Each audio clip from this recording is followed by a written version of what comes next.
I should have known what was coming the moment I walked through the door. The entire family was already gathered in the living room. Mom, Dad, my sister Rachel and her husband Trevor, my brother Marcus with his fiancée. They all turned to look at me with that expression I'd seen 1,000 times before. The look that said I was late, unprepared, insufficient. Nice of you to finally show up, Rachel said, not bothering to stand. We've been waiting. I was actually 10 minutes early, but I didn't point that out. I'd learned years ago that facts didn't matter in this house. Only perception did. Sorry, I said quietly, setting down the gifts I'd brought. I'd spent weeks finding thoughtful presents for everyone, including my two nephews. I noticed Rachel's eyes flick to the bags with what looked like disappointment, as if she'd hoped I'd show up empty-handed to prove whatever point she was trying to make. Dinner started normally enough. Dad carved the turkey. Mom fussed over the table settings. Marcus talked about his promotion at the tech firm where he worked. Rachel described the new kitchen renovation she and Trevor were planning. I listened, contributed when asked direct questions, and mostly tried to stay invisible. It was during dessert when Mom decided to strike. Rachel was just telling us about the donation she made to the children's hospital, Mom said, her voice dripping with that particular tone of pride she reserved exclusively for my sister. $15,000. Can you imagine? We raised such a generous daughter. That's wonderful, I said, meaning it. The children's hospital does amazing work. It's what family does, Rachel said, looking directly at me. We help others. We give back to the community. There was a weighted pause. I could feel it coming like a storm rolling in. You never help this family, Mom said, setting down her fork with enough force to make the china rattle. Your sister actually contributes. She helps with the grandchildren. She comes to every family event. She remembers birthdays and anniversaries. She calls me every single day. Mom, I started. And what do? She continued, her voice rising. You show up when it's convenient. You live in your tiny apartment, working your little job, keeping to yourself. You never offer to help with anything. Never ask if we need anything. Just absent. Always absent. Dad nodded slowly. Your mother's right, Jennifer. Rachel's always been there for us. Even Marcus helps out when we need him. But you? It's like you're not even part of this family. Marcus shifted uncomfortably, but said nothing. Trevor smirked into his wine glass. Rachel sat back with her arms crossed, looking vindicated. I smiled politely, the way I'd trained myself to do. The way I'd perfected over 6 years of sitting at this table, listening to variations of this same speech. I understand, I said softly. Do you? Mom pressed. Because honestly, Jennifer, I don't think you do. Your sister is planning to help us renovate the bathroom next spring. She's already committed $20,000. $20,000. That's what family does. That's what love looks like. I nodded, still smiling. My face felt frozen, like a mask I couldn't remove. That's very generous of her. It is generous, Rachel said sharply. Unlike some people, I actually care about Mom and Dad's comfort in their old age. I actually think about someone other than myself. The words hung in the air. Everyone was looking at me now, waiting for me to defend myself, to argue, to prove them right by getting emotional. Instead, I stood up calmly. Thank you for dinner, Mom. Everything was delicious. I should get going. I have an early morning tomorrow. Of course you do, Rachel muttered. Always an excuse. I collected my coat from the hall closet, wished everyone a Merry Christmas, and walked out to my car. The December air was sharp and cold, exactly how I felt inside. But I didn't cry. I didn't scream. I didn't call my best friend Sarah to vent, though I knew she'd be waiting to hear how it went. Instead, I sat in my car for a moment, letting the engine warm up, and made a decision I'd been avoiding for 6 years. It started in 2017, right after I'd landed my first major promotion at the financial consulting firm where I'd been working since college. I was 26 years old, finally making real money, and I felt like I was supposed to do something meaningful with it. That's when Dad called me.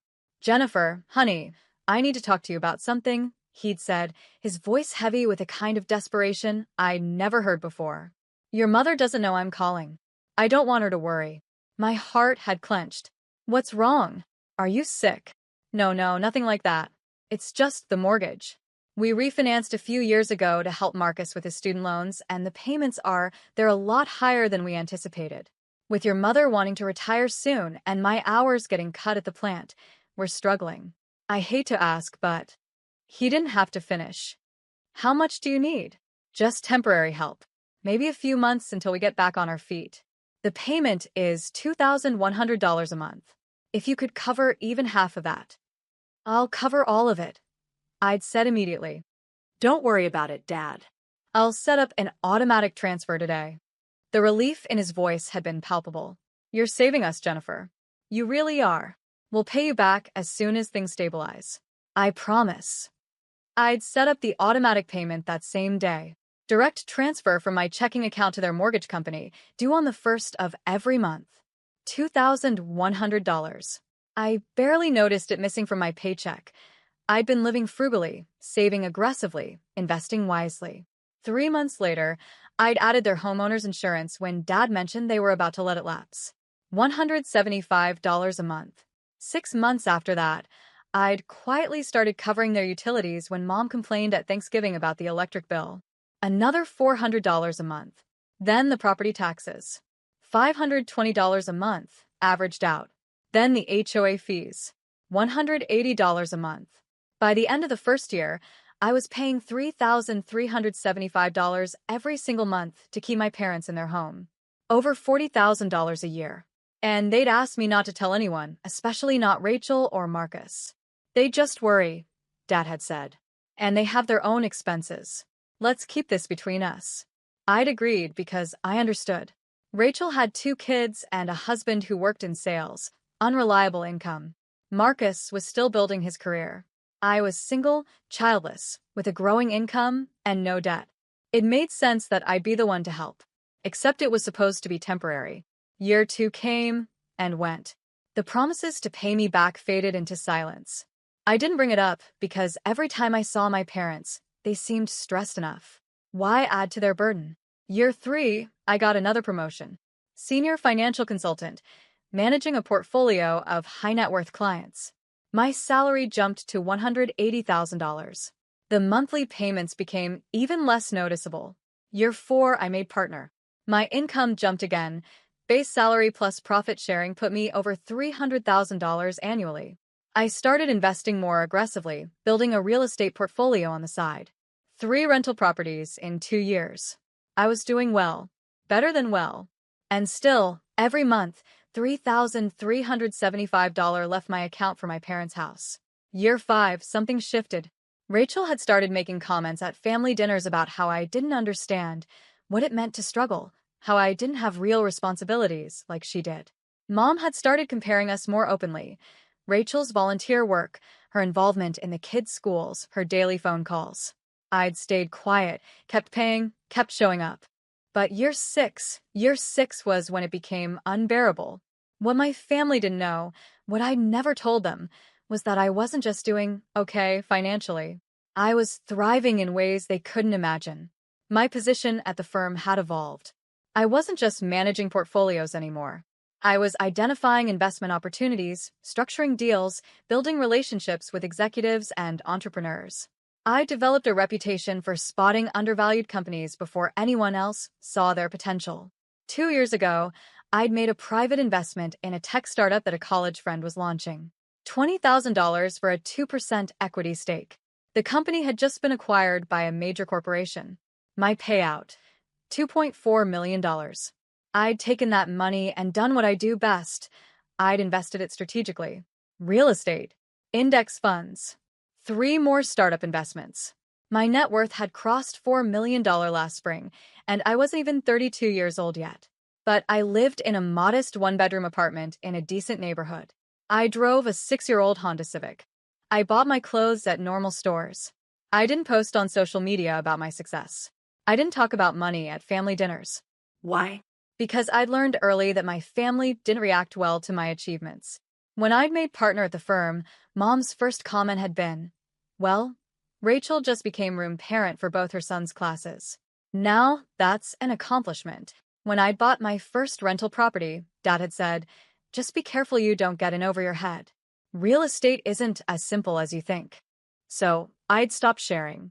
I'd stopped trying to make them proud. I just kept working, kept building, kept paying their mortgage in silence. The irony wasn't lost on me. I was paying $40,000 a year to keep them in their house while being told I never helped the family. I was building a multi-million-dollar portfolio while being called selfish and absent. But I'd accepted it. Or so I thought. The morning after Christmas dinner, I woke up at 5:30 a.m. like always. I made coffee, went for my usual run, showered, and sat down at my laptop with a clarity I hadn't felt in years. I opened my banking portal and looked at the automatic payment scheduled to process in 3 days. $3,375 to my parents' mortgage company and various utilities. I'd been making this payment for 72 consecutive months.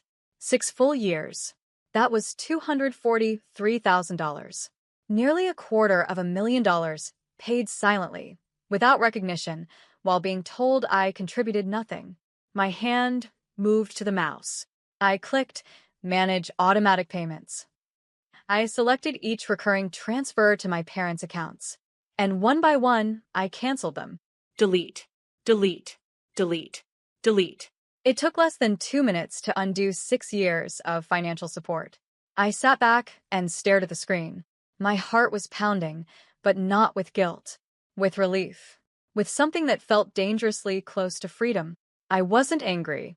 I wasn't trying to punish them. I was simply done. Done being invisible while keeping them afloat. Done being called selfish while being their silent lifeline. Done accepting scraps of respect while funding their entire existence. I picked up my phone and texted Sarah. I did it. I canceled everything. Her response was immediate. Finally. How do you feel? Free. I typed back. Terrified, but free. I didn't tell my parents. I didn't send an explanation. I just stopped. The same way you'd stop watering a plant that kept insisting it didn't need water. 48 hours later, my phone rang at 7 a.m. Mom's name flashed on the screen. I let it go to voicemail. She called again immediately. Then again. Then Dad called. Then Rachel. I was in a meeting with a client, so I silenced my phone and focused on work. By lunch, I had 17 missed calls and 12 text messages. Mom. Call me immediately, Dad. Jennifer, we need to talk right now, Rachel. What did you do? Mom is freaking out, Mom. The mortgage company called. They said the payment was rejected. Fix this now, Dad. This isn't funny. Call us back. I read through them all during my lunch break, sitting in my car with a salad I'd brought from home. My hands weren't shaking. My stomach wasn't churning. I just felt calm. I typed a single response to the family group chat. I can talk this evening. I'll call around 7. Rachel. This evening? Are you kidding? Mom. This is an emergency, Jennifer Marie Marcus. What's going on? I turned my phone to Do Not Disturb and went back to work. At 7 p.m. exactly, I called my parents' house. Dad answered on the first ring. What the hell is going on? He shouted, not bothering with pleasantries. The mortgage company says our payment was rejected. They're charging us a late fee. Your mother has been in tears all day. I could hear Mom crying in the background and Rachel's voice saying something sharp. I canceled the automatic payments, I said calmly. All of them. Silence. Then, you what? I canceled the automatic payments I've been making for the past 6 years. The mortgage, the insurance, the utilities, the property taxes, the HOA fees. All of it. You can't do that. Mom screamed, loud enough that I had to pull the phone away from my ear. We'll lose the house. Then you'll need to make the payments yourself, I said. Like you've been telling everyone you've been doing all along. Jennifer, listen to me, Dad said, his voice shaking with rage. I don't know what kind of game you think you're playing, but this is not funny. You set up those payments. You can't just stop them without warning. I can, actually. It's my money. I'm allowed to choose how I spend it. Rachel grabbed the phone. I could hear the struggle. Are you out of your mind? She shrieked. Do you have any idea what you've done? Mom and Dad could lose their house. They could be homeless. Then maybe you should help them, I said quietly. You just donated $15,000 to the Children's Hospital, which is wonderful. Surely you can spare some for Mom and Dad's mortgage. That's completely different. That was a charitable donation. I can't just. Can't what? I can't actually contribute to the family you claim to care so much about. I heard her gasp. Then Mom took the phone back. Jennifer, baby, please, she said, her voice cracking. I don't understand. Why would you do this? Did we do something to upset you? The question was so absurd I almost laughed. Do you really not know? No. I don't. Everything was fine at Christmas. Mom, at Christmas dinner, you told me I never help the family. In front of everyone. You said Rachel actually contributes and I don't. You called me absent and selfish. I didn't. I mean, that's not what I... It's exactly what you meant. And you've been saying it in different ways for years. So, I decided you were right. If I'm not contributing, if I'm not really part of this family, then there's no reason for me to keep paying your mortgage. Complete silence on the other end. Paying our what?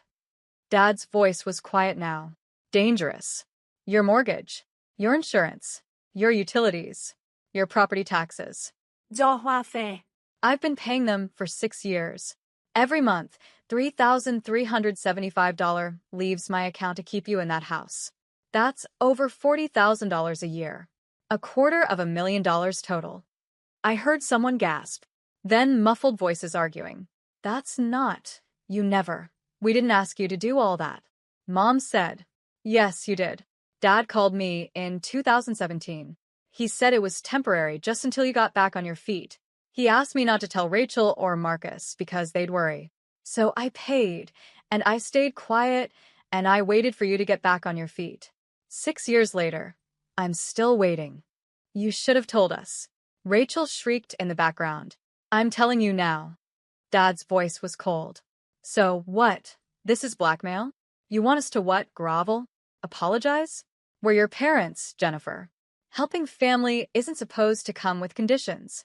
You're right, I said. It's not. Which is why I helped for 6 years without asking for anything in return. Not money. Not gratitude. Just basic respect. Basic acknowledgement that I'm part of this family too. But at Christmas, you made it very clear that I'm not. So now I'm acting like it. This is insane. Rachel yelled. You're going to let Mom and Dad lose their house over hurt feelings?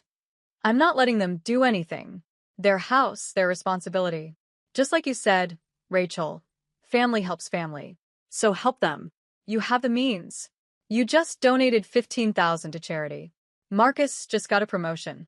Between the two of you, surely you can cover a $2,100 mortgage payment. More muffled arguing. Then Marcus's voice. Jennifer, this is crazy. We can't just suddenly come up with that kind of money every month. But I could. I asked. For 6 years. That's different.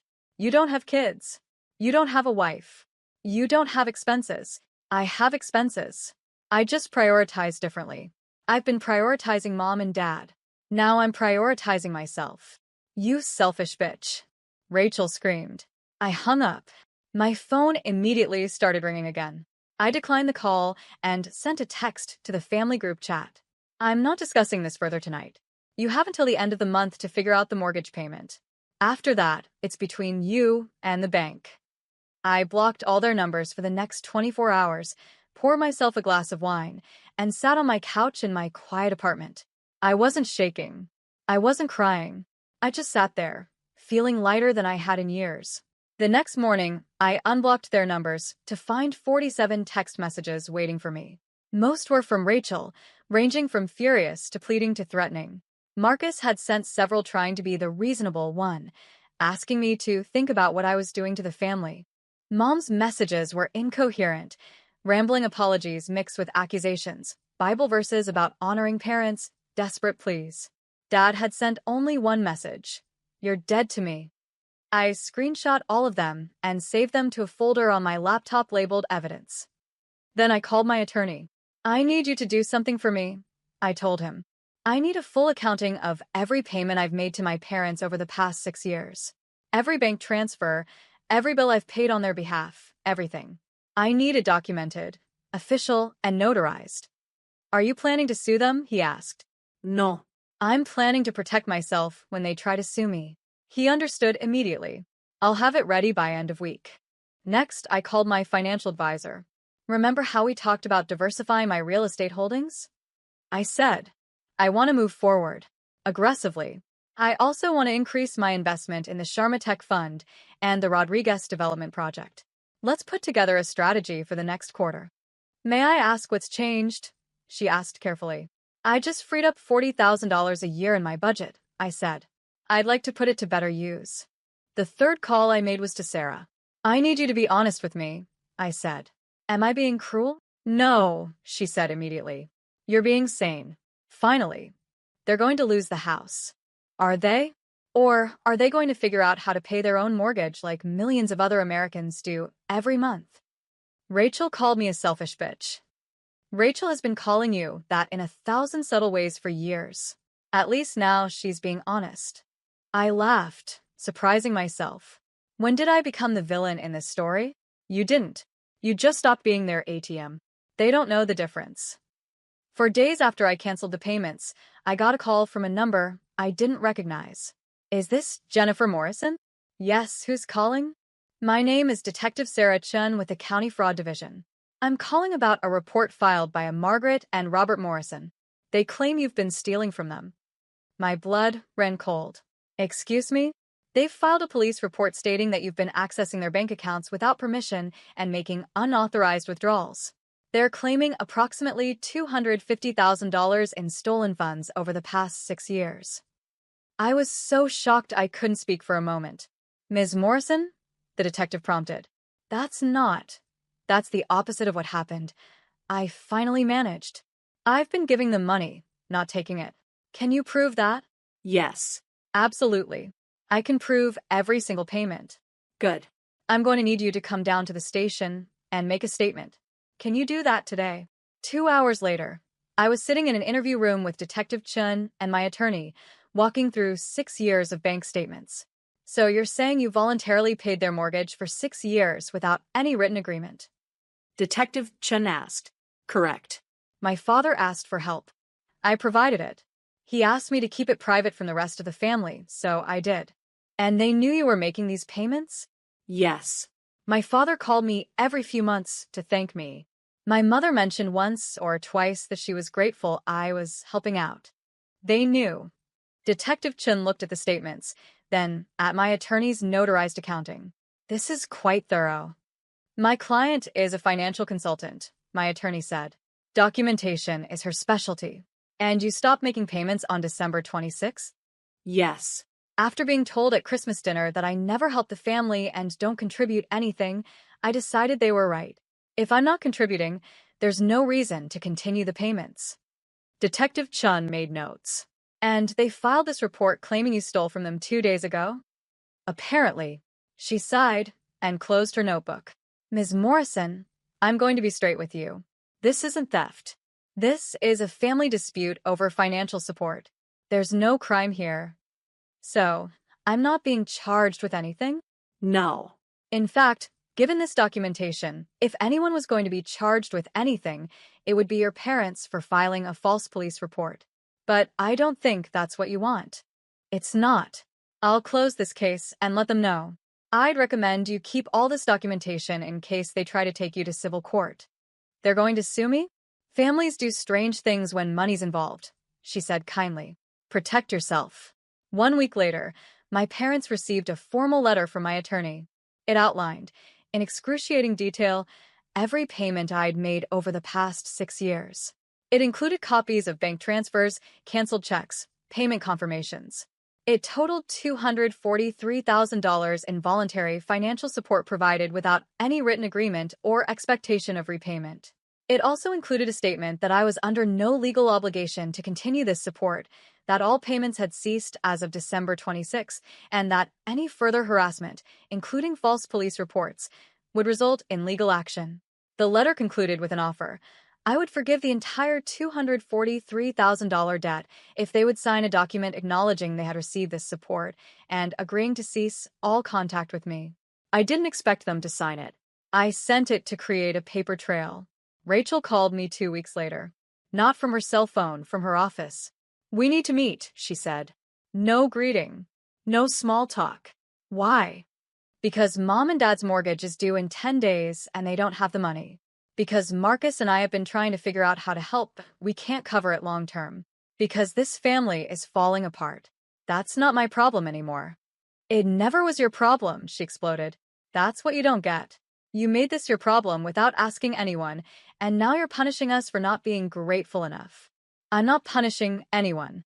I'm just done helping. Fine. Then meet with us one time. Let us show you what you've done. Let us explain why this is so devastating. And if you still want to walk away after that, then fine.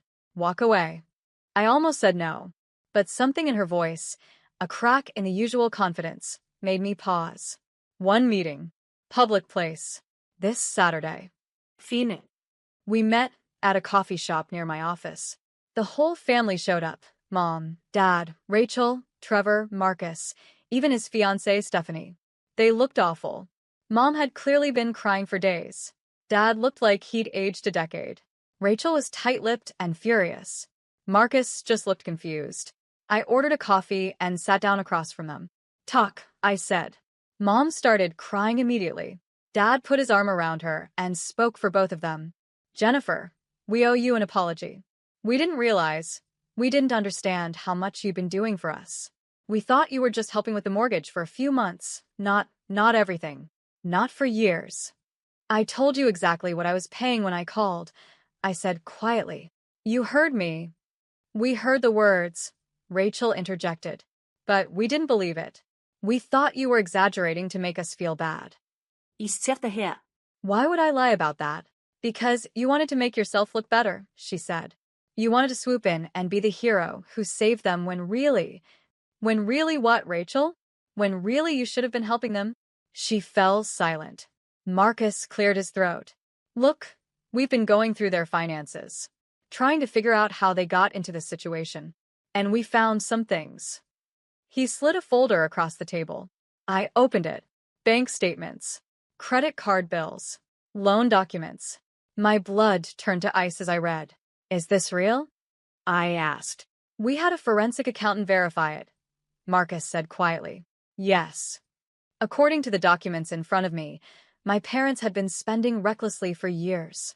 Vacations charged to credit cards, a timeshare purchased on a whim, a loan taken out to buy Rachel a car 2 years ago, another loan for Marcus's wedding expenses. They'd been living like they had money because I'd been covering their basic expenses. Every dollar I paid toward their mortgage and bills freed up their actual income to spend on luxuries. They owe almost $180,000 in consumer debt, Marcus said, not including the mortgage. I looked at my parents. You told me you were struggling. You said you needed help just to get by. We were struggling, Dad insisted. The mortgage payments were too high because you kept borrowing against the house to fund everyone else's lives. I said, my voice rising for the first time. You refinanced to pay Marcus's student loans. You took out a HELOC to buy Rachel's car. You've been using the equity in your house like a piggy bank while I paid the actual mortgage. We're your parents, Mom sobbed. We raised you. We sacrificed for you. It's not wrong to expect help from your children. Help. I stood up. I gave you $250,000. I gave it silently, without conditions, without asking for anything back. And in return, you called me selfish. You told me I never contribute. You filed a false police report accusing me of theft. The coffee shop had gone quiet. Everyone was staring. I didn't care. You want to know the truth? I said, my voice shaking now. I could have kept paying. I could have covered your mortgage for the rest of your lives and barely noticed the money missing. I'm not some struggling single woman barely getting by. I'm a partner at one of the top financial consulting firms in the state. I have a portfolio worth over $4 million. I could have bought your house outright and not even blinked. Their faces went pale. But I won't. Not because I can't afford it. Because you don't deserve it. Because the moment I showed you actual documentation of what I'd been paying, instead of thanking me, you accused me of lying. Because when I stopped funding your lifestyle, you tried to have me arrested. Because you've spent 6 years taking my money while telling everyone I'm the selfish one. I grabbed my bag. You wanted a family meeting? Fine. Here's what I have to say. The debt between us is settled. I've forgiven the $243,000 you owe me. I won't sue you for the credit cards you opened in my name, Yes, Marcus, I saw those documents too. But in return, you leave me alone. No more calls. No more guilt trips. No more family dinners where I'm the disappointment. Jennifer, please. Mom reached for me. I stepped back. Sign the document my lawyer sent. Acknowledge what I gave you. And let me go. I walked out of the coffee shop and didn't look back. They signed the document 3 days later. In it, they acknowledged receiving $243,000 in financial support from me over 6 years. They agreed to cease all contact unless I initiated it first. They withdrew the police report and apologized in writing for filing it. In return, I forgave the debt and agreed not to pursue charges for the credit cards they'd fraudulently opened using my information. It wasn't forgiveness. It was a transaction. But it was closure. Sarah threw me a freedom party that weekend. Just the two of us, expensive wine, and takeout from my favorite restaurant. How do you feel? She asked. Lighter, I said. Sad. But lighter. Are you going to reconcile eventually? I thought about it. Maybe. If they actually change. If they actually see me as a person instead of a resource. But I'm not holding my breath. Good, she said. You deserve better. She was right. I did. 6 months after that final coffee shop meeting, I got a text from an unknown number. Again.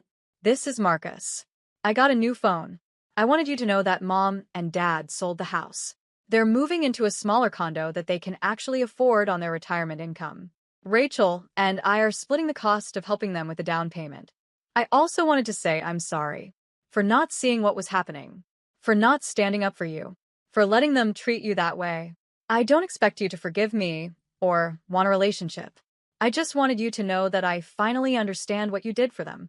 And I'm sorry it cost you so much. I stared at the message for a long time. Then I typed back. Thank you for saying that. I hope the new place works out for them. He responded immediately. Would you want to get coffee sometime? Just us. No parents. No drama. Just brother and sister. I smiled. Maybe. Let me think about it. Take all the time you need. I haven't responded yet. Maybe I will. Maybe I won't. But for the first time in 6 years, the choice is entirely mine. And that's worth more than $243,000 could ever buy.